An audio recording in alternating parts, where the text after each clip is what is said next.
Olá, tudo bem? Vamos para mais um estudo? Hoje veremos o capítulo 20, que tem como título A Última Batalha. Existem pessoas que acreditam que durante os 1000 anos que Satanás estiver preso, como a Bíblia diz, haverá um tempo glorioso de paz, onde milhões de pessoas serão convertidas pela mensagem do Evangelho. Mas, de acordo com a Bíblia, isso não é verdade.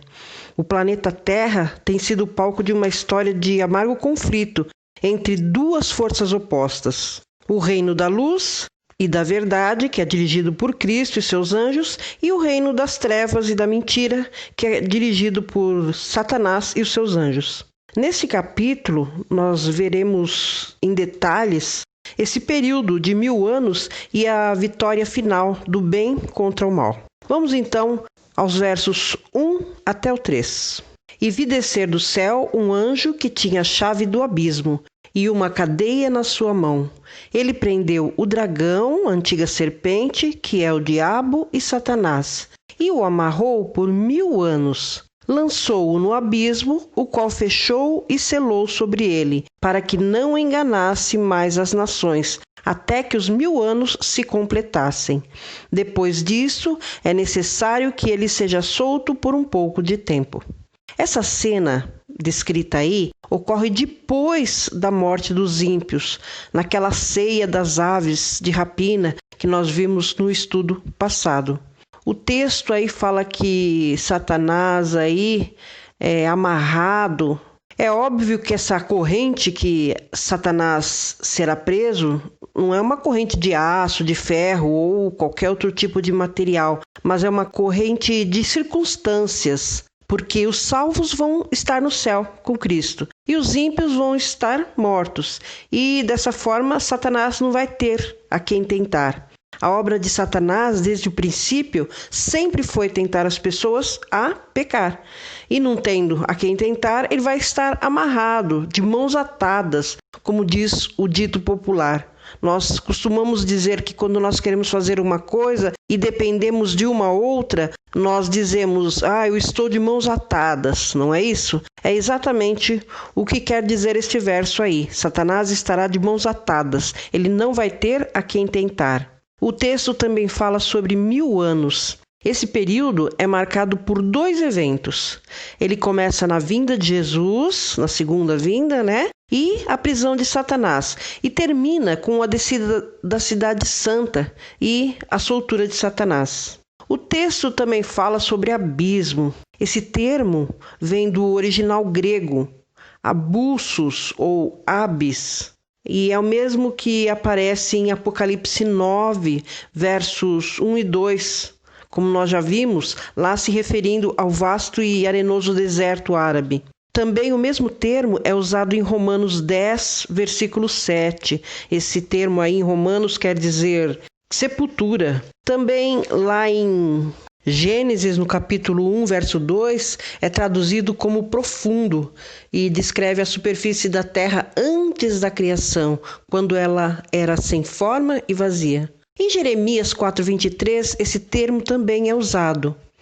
É uma linguagem idêntica à de Gênesis que nós vimos agora, sem forma e vazia. E aí, nesse mesmo livro de Jeremias, no capítulo 4, verso 26, o profeta vê todas as cidades derrubadas. Todos esses termos representam a situação em que a Terra vai estar durante o milênio. Nesse período, tanto Satanás como seus anjos estarão presos, confinados a este planeta, e pelo espaço de 1000 anos eles serão forçados a vaguear pelos tenebrosos desertos das cidades derrubadas e do caos, a fim de contemplarem os trágicos resultados do pecado. A superfície da terra vai ser fendida por um terremoto e é queimada pelo fogo. As vigas das construções estarão todas retorcidas, o concreto vai estar esmigalhado. É tudo o que vai restar das grandes e populosas cidades. O único barulho, som que vai se ouvir vai ser o suspiro do vento, os gemidos desses anjos maus e o bater das asas das aves de rapina que se fartam com a carne humana naquela grande ceia dos perdidos, como nós já estudamos também no capítulo anterior. Depois dos 1000 anos, Satanás será solto, como diz o verso aí. Ele estará preso, como nós já dissemos, por circunstâncias. Portanto, o seu libertamento será o contrário dessa circunstância que significava a sua prisão. Ou seja, ele voltará a enganar as nações, como veremos mais a seguir no verso 8. Vamos seguir adiante agora, verso 4. Então vi uns tronos, e os que se assentaram sobre eles foi dado o poder de julgar. E vi as almas daqueles que foram degolados por causa do testemunho de Jesus e da palavra de Deus, e que não adoraram a besta nem a sua imagem, e não receberam o sinal na fronte nem nas mãos, e reviveram e reinaram com Cristo durante 1000 anos. Durante esse período de 1000 anos em que os salvos vão estar no céu julgando, como diz o texto aí, será que ele é necessário? Porque, na verdade, o destino já estará decidido. Os salvos vão estar no céu e os perdidos estarão mortos aqui na terra. Mas, na verdade, esse julgamento não é necessário para dar informações a Deus. Ele sabe mais a nosso respeito do que nós mesmos. Deus vai se certificar de que todos têm confiança em sua liderança. Nós vamos comprovar que o julgamento que Deus fez foi correto. Os livros vão ser abertos e os justos então terão 1000 anos para examinar, para estudar esses livros. E quando terminar esse julgamento, todo o universo reconhecerá que nenhum pecador se perdeu sem que lhe fosse dada oportunidade. Nenhuma pessoa vai ser condenada por alguma coisa que não conhecia. Diz que no céu nós vamos ter pelo menos 3 surpresas. A primeira é que nós vamos encontrar lá pessoas que nós achávamos que não estariam lá.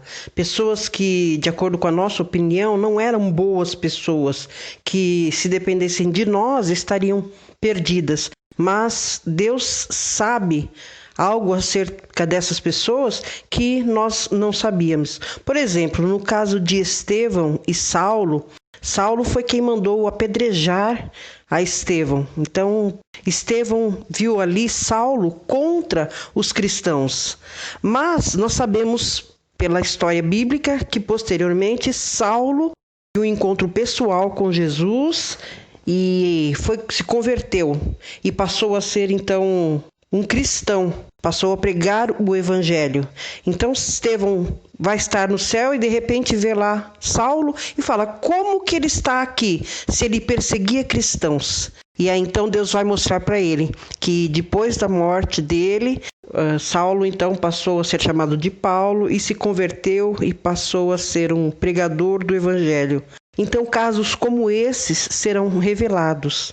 A segunda surpresa é de que pessoas que nós tínhamos certezas de que estariam lá, mas que na verdade não vão estar. É o tipo de gente a quem poderia ser dito: se alguém for para o céu, essa é a pessoa. Você já disse essa frase para alguém? Nós vemos pessoas que são tão boas e dizemos isso, não é? Se ela não for para o céu, então ninguém vai. Mas Deus conhece o coração de cada pessoa, conhece algo a respeito dessas pessoas que nós não conhecemos.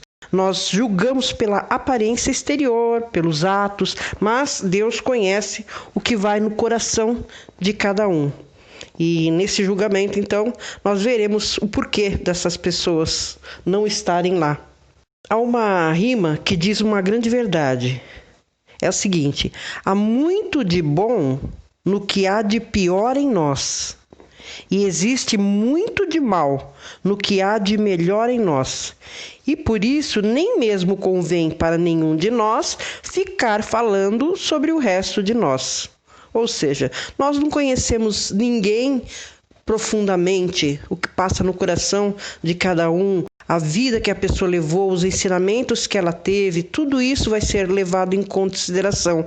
O local onde ela viveu, a maneira com que ela foi educada, foi criada, tudo isso vai ser levado em consideração. E a terceira surpresa é ver que nós mesmos estaremos lá e que o conflito finalmente terminou e nós estamos salvos no lar. Vai ser realmente uma surpresa maravilhosa. Os versos 5 e 6 diz o seguinte: Mas os outros mortos não reviveram até que os 1000 anos se completassem.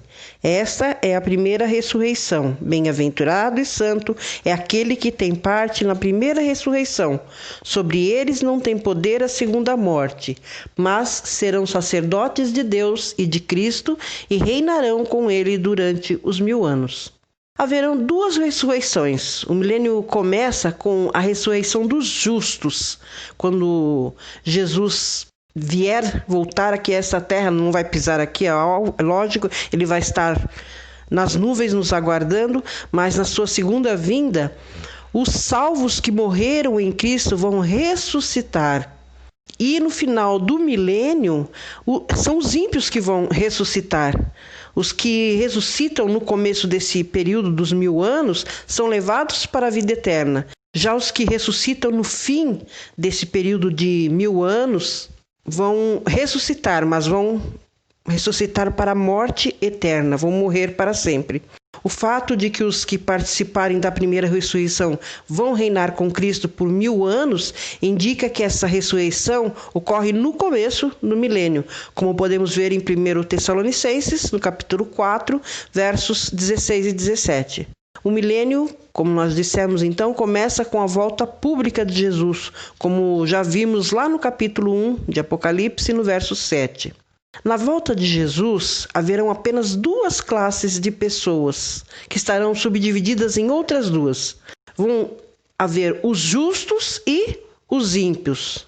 Os justos vão ter aqueles que estarão vivos na volta de Jesus e aqueles que já morreram aguardando a volta de Jesus. E os ímpios também terão aqueles que estarão vivos na volta de Jesus, presenciarão a vinda de Jesus, e aqueles ímpios que já morreram.